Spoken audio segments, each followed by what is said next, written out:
Hey guys, Chris Olka here with another T&E video. This is T&E number 11 for the Mack Brass Falcon F-tuba prototype. So before I jump into the review, I wanted to let you all know that I'm going to try a new format for reviewing tubas starting with this video.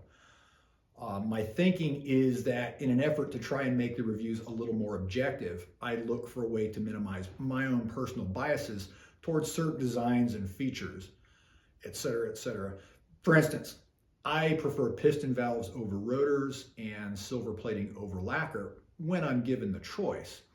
But that's just a personal thing and not me making a value judgment. So hopefully this new format will be even more helpful to my viewers when they're shopping for their next tuba. In order to do this, I've decided to create 6 categories to use when evaluating the horns. And the 6 categories are tone, intonation, ergonomics, playability, build quality, and overall value. With tone, intonation, build quality, and overall value each getting a score between 1 and 10, ergonomics and playability will each get a score between 1 and 5. Then I'll go back and add all the categories together for a maximum possible score of 50 points. I've decided that ergonomics and playability should be weighted less in the overall score because I feel like these categories are potentially the most subjective. Again, I'm trying to minimize my personal preferences in the final score for these reviews. So, having said all of that, let's get started with the review. So a few weeks ago, Tom McGrady sent me a text and asked me if I'd review a new F-tuba model that Mack Brass is going to be introducing this year. And I said, hey, sure, who doesn't enjoy trying new tubas? What he sent me is a prototype of the Falcon F-tuba, and I want to be clear that this is not a production sample, and to a certain degree, that's going to be reflected in the final score for the review. But my experience is that production versions of the same horn almost always improve once they go into production. Also, before we get into the first category, I should say that the Falcon is made for Mack Brass by a newer company called Zeo Brass and Woodwinds, based in China. Their website says they started in 2015, and I have no previous experience with Zeo, so this is my first introduction to their products. So for the first category, tone. The Mack Brass website describes this tuba as having an amazing low register, unreal high register, and sound like a German rotary F tuba. Now, the low register is really, really good with none of that typical weirdness that you find in most rotary F tubas. And I'd say that it has as good of a low register as any of the best piston F tubas currently on the market out there. It feels like a 3 or 4 quarter size contrabass tuba. So yep, great low register.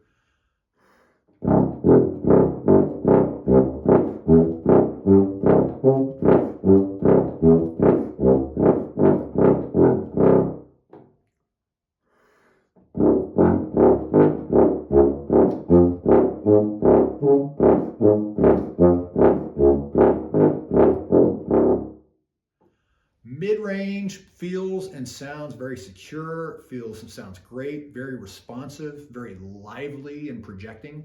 So again, no problems there.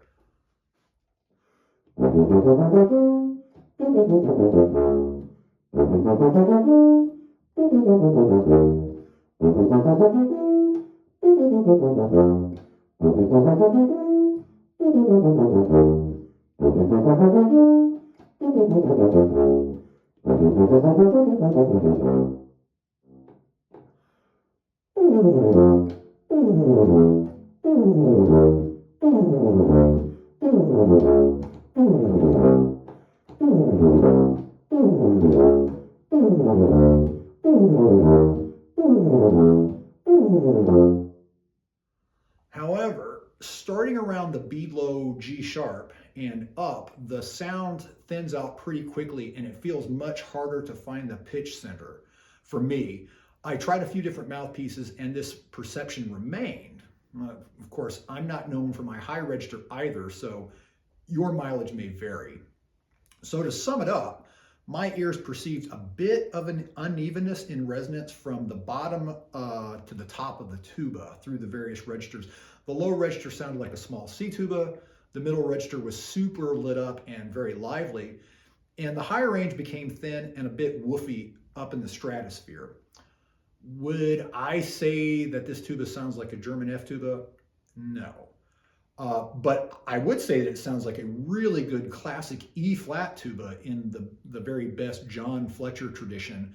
And I think that would be more of an accurate description in my opinion. Regardless, I like the sound it made over most of the registers, and so I'm giving it a 7 out of 10 for tone.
Next up is intonation, and this can always be a tricky one to nail down since I feel like it can take quite a while to become properly acquainted with a tuba's individual pitch quirks.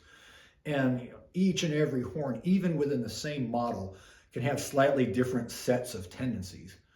But here, nothing stood out to me as being way out. Pitch felt very manageable throughout the entire range. The traditional F tuba issues usually lie around, first valve G top space, second valve A flat, and open A.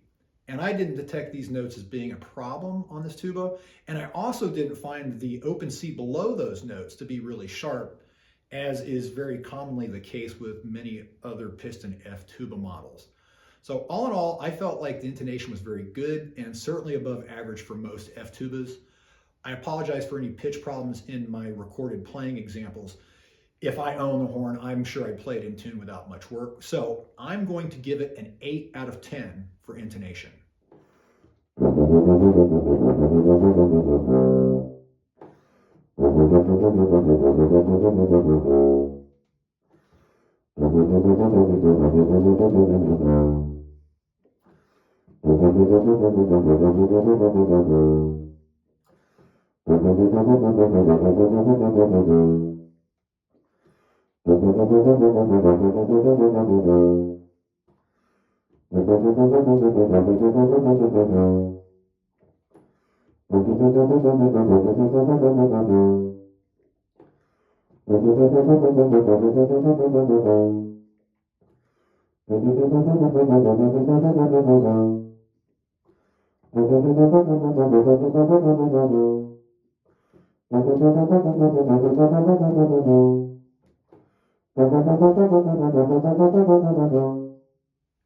The third category is ergonomics. Now, since I'm 6 feet tall, I weigh 180 pounds, and I have really big hands and really long arms, I'm naturally going to perceive the ergonomics of a tuba differently than someone not having the same physical characteristics or build that I have. That's why this category, along with the playability category, have a maximum of 5 points each. So in this category, I felt that with one exception, the horn was very ergonomic for me while playing. It balanced well, it set my lap comfortably, it had a neutral lead pipe height and angle, as well as having a good position of the valves for my fingers and wrist. The thumb lever was easily used, easy to activate, no problems there, and the thumb ring was very comfortable. My only complaint in this category was the location of the top third valve slide, the top pull for the third valve slide. It's located directly behind the first valve slide, and it presents kind of a natural place for me to rest my left arm when I'm playing the horn or pushing or pulling the first valve slide. However, the third valve slide needs to be pulled out quite a bit for most all the valve combinations using the third valve. And if I were to rest my left arm on this slide, it would constantly be pushed in too far from the weight of my arm. Tom added a slide stopper himself, one of these slide stopper rods that's adjustable to prevent this from happening on the prototype. But personally, I'd prefer a different location for that slide instead. However, that was really the only issue I had, so it gets 4 out of 5 for ergonomics.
The fourth category is playability. And again, this is a fairly subjective and personal category, which is why it only gets a maximum of 5 points in the scoring.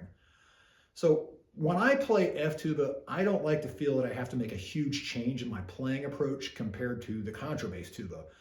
If I've warmed up on C-tuba, I would like to be able to just go and pick up my F-tuba and play in the orchestra, quintet, or solo setting without much thought beyond the different mouthpiece and fingerings.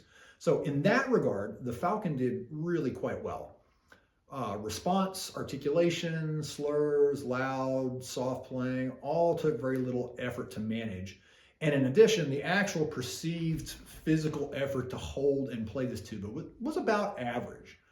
The one knock against its playability for me also relates to my perception of the evenness in tone or resonance that I mentioned in the previous tone category. I do feel that I need to work a little bit more than I'd like to produce an even sound from the very bottom of the tuba to the very tip top of the horn. So if I were going to buy one of these, I'd probably spend a lot of time testing different mouthpieces to find the best combination. So for playability, I'm giving it a 3 out of 5.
Now, the fifth category is build quality, and it's where the prototype nature of this tuba costed a few points.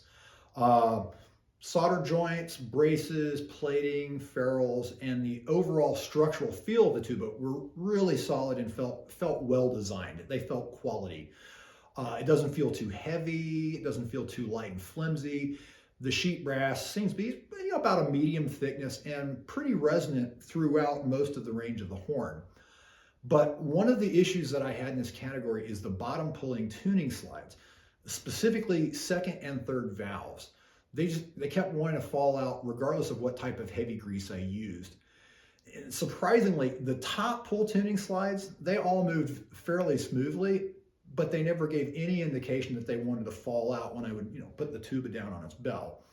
So this was the first problem that I voiced a concern to Tom about when I started testing, and he assures me that this issue has already been addressed prior to the tuba going into production. The other issues I had throughout testing were the valve action and the valve caps. So the valves seemed really well constructed and certainly similar quality to any of the other major manufacturers. When you inspect them, they look like they're assembled very well. They don't look poorly made. But I had a lot of instances of sticky valves, regardless of how much I wiped them down or cleaned them or what oils I used on them. I tried 5 different brands and viscosities of oil, and the problems persisted. It wasn't like they would stick down all the time, but it was each one of the 4 pistons at some point would give me problems in the space of playing throughout the day. I've not tried any other Zeo made tubas, so it would be speculation on my part whether this is a problem or most likely an aspect of this just being a prototypical tuba. It's a prototype, it's not a production version, but I don't know. Also, the threading on the valve caps, they felt a little bit weird when you were putting them on or taking them off, and I had to be really careful not to cross-thread them when I was oiling or cleaning the valves. Also, one of the valve caps was mismatched from the others. It was obviously machined slightly different. So the Falcon gets a score of 6 out of 10 in this category.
Now, the last category is overall value.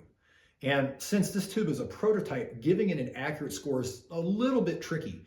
If I had a chance to play and handle a few production versions, I'd feel a lot more confident about where they would land in relation to other instruments on the market right now. But having said that, since these things list for $4,995 US in silver plate, including a gig bag, they have a huge amount of potential to be a big bang for your buck, especially when you start considering that used European and Japanese tubas right now are selling for between $6,000 and $8,000 or more. The other Chinese builders that used to be considered a quote-unquote budget option, they've now upped their game in terms of quality control and expanded product lines, and they're now making some really high-quality instruments. but that comes with an associated increase in the purchase price. Right now, I don't know of anyone else offering a silver-plated piston F-tube at this price point.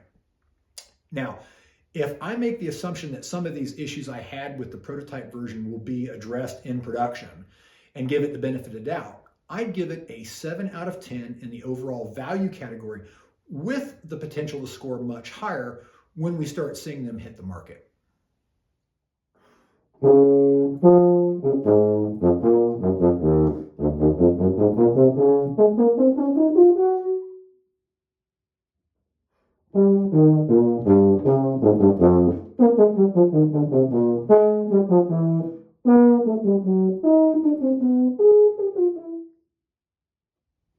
So the combined total score for the Falcon is a 35 out of 50 possible points.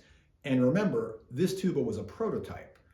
The little issues that I had here and there throughout testing, my experience tells me that the factory addresses those well before they ever go into production. And I don't see any reason to believe that that won't be the case here. Tom is really excited for this tuba to take off, pun intended.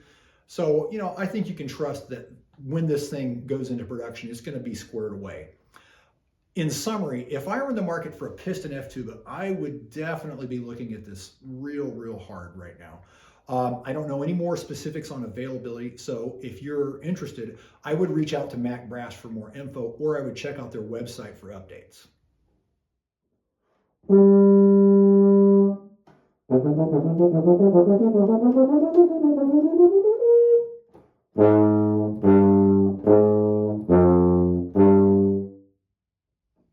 So, what do you guys think about the new scoring format for T&E videos?